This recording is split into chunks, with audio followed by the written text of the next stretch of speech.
अस्सलामुअलैकुम। मैं हूं मोहम्मद शहजाद और आप देख रहे हैं मुसाफिर हूं यारो। चेक रिपब्लिक सेंट्रल यूरोप का एक लैंडलॉक कंट्री है जिसकी सरहदें पोलैंड और जर्मनी से मिलती हैं। ये एक आबादी के लिहाज से 86वां बड़ा मुल्क है और रकबे के लिहाज से 115वां बड़ा मुल्क है दुनिया का। इस मुल्क में पुराने किले जो हैं, पुरानी इमारत जो हैं, एंटीक और इसकी काफ़ी जो है तादाद मौजूद है। इसमें 18 लाख से ज़्यादा जो सयाह हैं वो एनुअली विज़िट करते हैं इस कंट्री का। इसका कैपिटल प्राग है और करेंसी इसकी क्रोन है। यूरोप और शेंजन में होने के बावजूद ये अपनी करेंसी जो है वो इस्तेमाल करता है। इसकी करेंसी की वैल्यू पाकिस्तानी रुपया के मुकाबले में यानी 1 करोड़ के 9.8 पाकिस्तानी रुपये बनते हैं। तो ये कंट्री जो है, इस कंट्री की बहुत सारे लोगों को शायद होगा, मॉडल टेरेसा जो है वो मंशियात 20 करोड़ की मंशियात स्मगलिंग केस में भी पाकिस्तान में कैद रह चुकी है। उसको 2019 में रिलीज़ कर दिया गया था। तो ये मुल्क अयाशी के लिहाज से भी सस्ता है निस्बतन दूसरे यूरोप कंट्री के लिहाज से। तो इसमें जो है आबादी इनकी 40% जो है वो बेमज़हब है, लादीन है, उनका कोई मज़हब नहीं है। और यहाँ पे जो है आपको एक काफ़का का एक मुजस्मा है जो घूमता रहता है और किसी दिन के किसी ख़ास टाइम पे वो काफ़का की जो है वो फ़ोटो बनाता है। मैंने 2018 में इसका ऐसे विज़िट किया था, लेकिन कोई ख़ास मतलब है जगह पे नहीं देख सका था।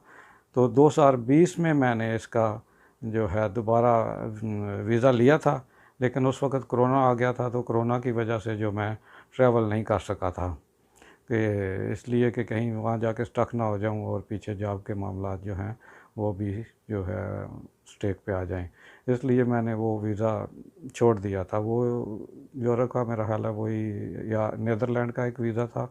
ये 2 वीज़े जो है जिन पे मैंने ट्रैवल नहीं किया यूरोप के। उसके अलावा मैंने ये 8वां मेरा वीज़ा है यूरोप का और बाकी 6 पे जो मैंने 5 में ट्रैवल कर चुका हूँ। ये छठा जो है इस पे अभी मैंने ट्रैवल करना है नवंबर में इंशाल्लाह।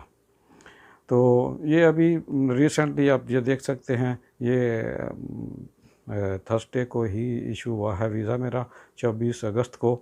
और इसकी ड्यूरेशन जो है वो मल्टीपल 3 महीना जो है, 3 महीने तक मल्टीपल वीज़ा है इशू हुआ है। तो ये तकरीबन 14 अगस्त को जो है ये एम्बेसी में मेरा पासपोर्ट पहुंचा था और 24 अगस्त को मेरा वीज़ा जो है वो पेस्ट होके तो उन्होंने डिस्पैच कर दिया वापस। तो आप कह सकते हैं कि विद इन 10 डेज़ जो है ये वीज़ा मुझे मिल गया। तो आप भी इस कंट्री का वीज़ा जो है इजीली ले सकते हैं और डॉक्यूमेंट्स जो वही आम जो सारे यूरोप कंट्रीज़ के लिए चाहिए होते हैं वही हैं। तो इसमें पहले जो है आप फॉर्म फिलअप करना है, ट्रैवल प्लान देना है, एयर टिकट रिज़र्वेशन और होटल रिज़र्वेशन देनी है। सबसे मेन और अहम डॉक्यूमेंट्स जो है इसका वो बैंक स्टेटमेंट है, 6 महीने की बैंक स्टेटमेंट होनी चाहिए और जिसमें वो ख़ास तौर पे जो है वो हाईलाइट करते हैं और देखते हैं कि आपकी सैलरी 6 महीने रेगुलर आपके अकाउंट में आई है। तो इसलिए ये चीज़ें जो है ना वो आपको इसके अलावा जो है वो ट्रैवल इंश्योरेंस है, वो भी 30,000 यूरो की कवरेज होनी चाहिए। पाकिस्तान में 3-4 हज़ार रुपये में जो है आपको कोई भी अच्छी जो है वो इंश्योरेंस कंपनी ट्रैवल इंश्योरेंस बना के दे सकती है।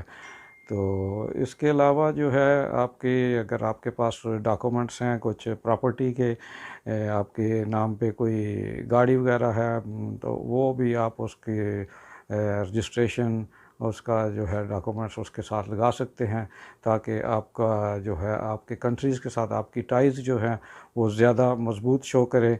और आपके इसके साथ फैमिली रजिस्ट्रेशन सर्टिफिकेट लगाएं। अगर आप शादीशुदा हैं तो आपने फैमिली के साथ लगेगा, अगर आप अनमैरिड हैं तो वालिदैन के साथ आपका वो लगेगा।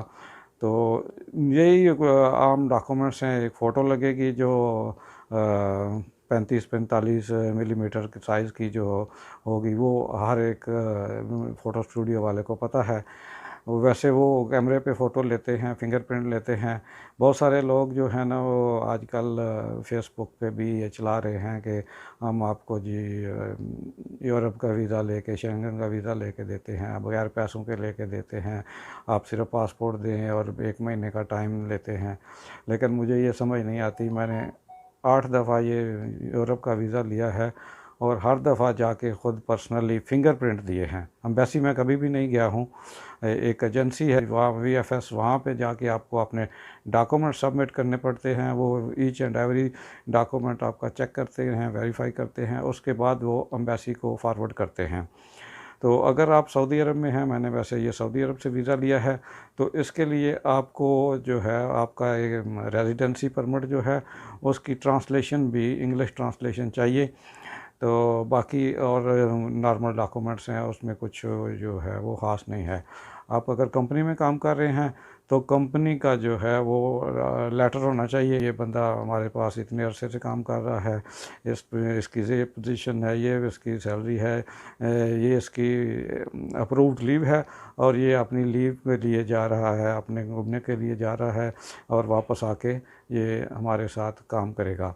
जो कंपनी की तरफ से NOC टाइप एक लेटर होना चाहिए जिसमें पूरी आपकी डिटेल मेंशन हो, आपकी जॉब पोजीशन कंपनी में आप कब से काम कर रहे हैं, कितना मतलब अरसे से आप कंपनी के साथ हैं, ये चीज़ें सारी मेंशन होंगी, आपकी सैलरी मेंशन होगी और जो है ये मेंशन होगा कि आपका कॉन्ट्रैक्ट जो है ये रिन्यूएबल है। तो ये चीज़ें जो है आप लगा के तो एम्बेसी में अपना सबमिट कर दें।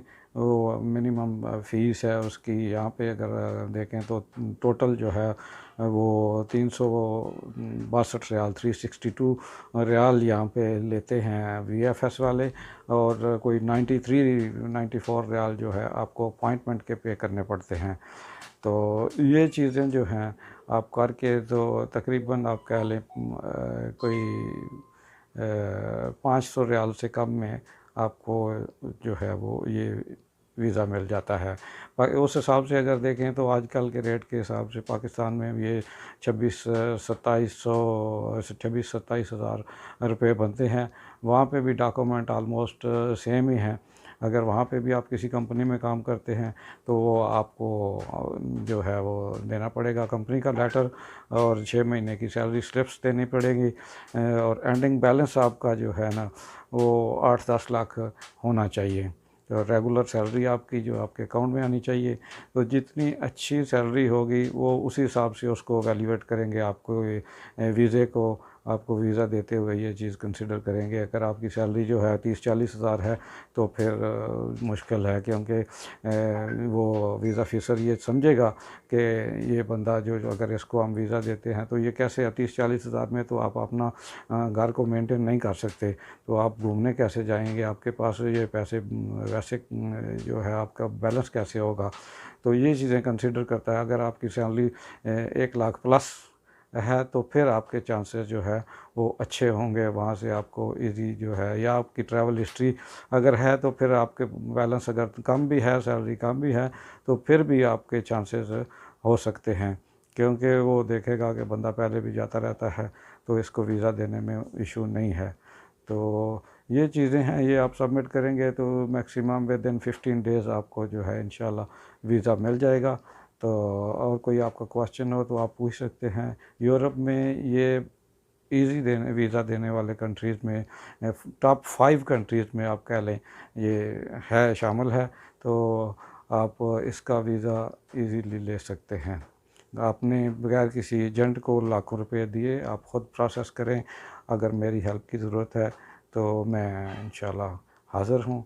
आप मुझे कमेंट्स कर सकते हैं, मुझसे रब्ता कर सकते हैं, ईमेल कर सकते हैं।